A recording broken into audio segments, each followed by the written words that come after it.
SBI का कर्ज हुआ कितना महंगा? न्यूनतम पेंशन बढ़वाने के लिए क्या करेंगे कर्मचारी? आरबीआई देगा अप्रैल में क्या surprise? India post payment bank की क्या है बड़ी योजना? सवाल कई, जवाब एक। Money time. नमस्कार, मैं हूं वरुण, आप देख रहे हैं मनी 9 पर हमारा प्राइम टाइम शो यानी मनी टाइम। पहली खबर एसबीआई से जुड़ी है। भारतीय स्टेट बैंक ने अपने बेस रेट और बेंचमार्क प्राइम लेंडिंग रेट यानी बीपीएलआर को बढ़ाने का ऐलान किया है। यह बढ़ोतरी 15 मार्च से लागू होगी। एसबीआई ने बेस रेट और बीपीएलआर दोनों में 70 बेसिस पॉइंट का इजाफा किया है। इसके साथ बैंक का बेस रेट 9.40% से बढ़कर 10.10% हो गया है। बीपीएलआर भी 14.85% हो गया है, जो पहले 14.15% था।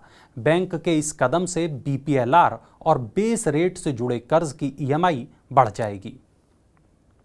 कर्मचारी भविष्य निधि संगठन यानी ईपीएफओ की ईपीएस 95 स्कीम के तहत न्यूनतम पेंशन 7500 रुपये प्रति महीना करने की मांग को लेकर कर्मचारी दिल्ली समेत देश के 200 शहरों में विरोध प्रदर्शन करेंगे।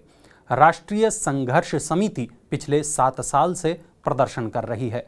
समिति का कहना है कि जीवन भर पेंशन फंड में पैसा जमा करने के बाद भी 1171 रुपये मासिक पेंशन मिलती है, जो महंगाई के दौर में पर्याप्त नहीं है। थोक मूल्य सूचकांक यानी डब्ल्यूपीआई आधारित महंगाई दर फरवरी महीने में घटकर 2 साल के निचले स्तर पर आ गई। फरवरी में थोक महंगाई दर घटकर 3.85% रही। थोक महंगाई दर में ये गिरावट निर्मित वस्तुओं, ईंधन और ऊर्जा के दामों में कमी आने के कारण आई है।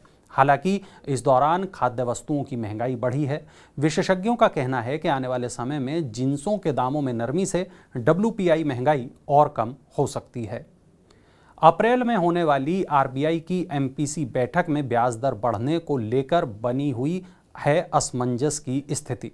नोमुरा रिसर्च का कहना है कि अप्रैल में रेपो रेट के बढ़ने पर ब्रेक लगेगा, जबकि डीबीएस ग्रुप का कहना है कि रेपो रेट में और 1/4% की बढ़ोतरी हो सकती है। नोमुरा का कहना है कि महंगाई में मामूली कमी आई है और महंगे होते ब्याज से ग्रोथ में सुस्ती देखने को मिल रही है। इस वजह से आरबीआई ब्याज दरों को बढ़ाने से बचेगा। वहीं डीबीएस का कहना है कि महंगाई को लक्षित सीमा में लाने के लिए आरबीआई अभी ब्याज दरों में और बढ़ोतरी करेगा। इंडिया पोस्ट पेमेंट बैंक खुद को एक अंतर्राष्ट्रीय बैंक में बदलने की कवायद कर रहा है, तैयारी कर रहा है। डाकघर शाखाओं का विशाल नेटवर्क वित्तीय समावेश हासिल करने में मदद करेगा।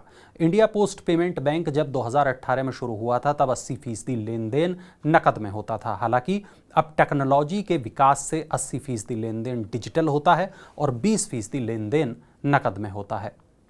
घरेलू शेयर बाजारों में गिरावट का सिलसिला मंगलवार को लगातार चौथे दिन भी जारी रहा। बीएसई सेंसेक्स करीब 340 अंक टूटकर 58,000 के नीचे बंद हुआ। अमेरिका में 2 बैंकों के विफल होने के बाद शेयर बाजार में गिरावट देखने को मिली। विदेशी संस्थागत निवेशकों की पूंजी निकासी जारी रहने, निवेशकों के जोखिम वाली संपत्तियों से दूर होने और डॉलर के मुकाबले रुपए में गिरावट से भी बाजार प्रभावित रहा।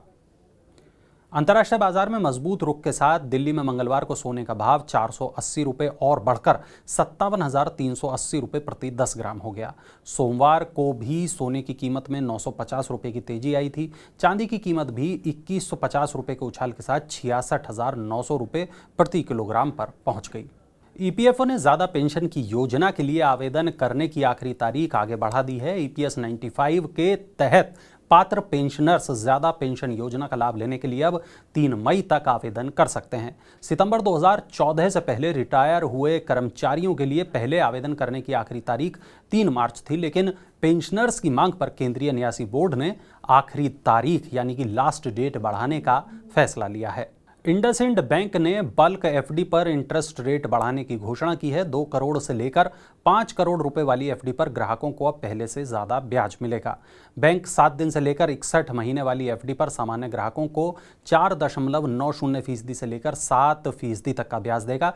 सीनियर सिटीजन्स को 5.40% से लेकर 7.50% तक का इंटरेस्ट रेट मिलेगा। नई ब्याज दरें 12 मार्च से लागू हो चुकी हैं।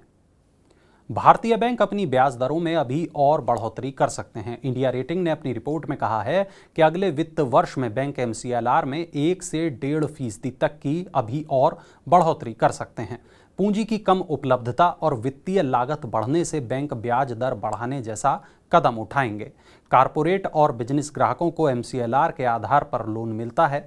ऐसे में कारोबार कर्ज और महंगा होगा। बैंकों में क्रेडिट और डिपॉजिट के बीच अंतर बढ़ रहा है, इसलिए भी ब्याज बढ़ने की संभावना है। भारतीय शेयर बाजार पहले से मजबूत हुए हैं और उनमें विविधता आई है। भारतीय रिजर्व बैंक की मौद्रिक नीति समिति के सदस्य आशिमा गोयल ने कहा है कि शेयर बाजारों ने अदानी मुद्दे को बेहद सहजता से संभाल लिया है और इन पर कोई खतरा नहीं है। भारत में नियामकों ने कंपनी संचालन व्यवस्था को सख्त किया है और गलत कामों की लगातार जांच की जा रही है। भारतीय नवीकरणीय ऊर्जा विकास एजेंसी यानी IRDA को भारतीय रिजर्व बैंक से बुनियादी ढांचा वित्तीय कंपनी का दर्जा मिल गया है। इससे पहले IRDA को निवेश और क्रेडिट कंपनी के रूप में वर्गीकृत किया गया था। बुनियादी ढांचा वित्तीय कंपनी का दर्जा कंपनी को पूंजी जुटाने के लिए एक व्यापक निवेशक आधार तक पहुंचने में मदद करेगा। पूंजी जुटाने की दरें प्रतिस्पर्धी बनी रहेंगी।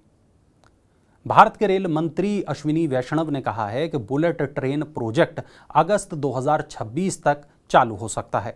रेल मंत्री ने कहा कि महाराष्ट्र में शुरुआत में कुछ दिक्कत हुई थी, लेकिन अब उसे सॉल्व कर लिया गया है और बुलेट ट्रेन प्रोजेक्ट पर तेजी से काम हो रहा है।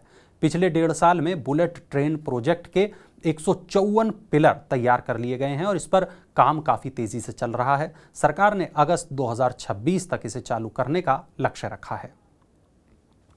उम्मीद है आपको मनी टाइम का हमारा आज का एपिसोड पसंद आया होगा। आपको हमारा आज का शो कैसा लगा, कमेंट बॉक्स में अपनी राय ज़रूर दर्ज कराएं। आपके सुझाव हमें इस शो को बेहतर बनाने में मदद करते हैं। अपने काम की खबरों को देखने के लिए मनी 9 के मोबाइल ऐप को ज़रूर डाउनलोड कर लें। नई खबरों के साथ अब आपसे मुलाकात होगी कल। तब तक आप बने रहिए मनी 9 के साथ, देखते रहिए मनी 9। और हाँ, कल सुबह मनी मॉर्निंग 7 बजे देखना बिल्कुल ना भूलिएगा। नमस्कार।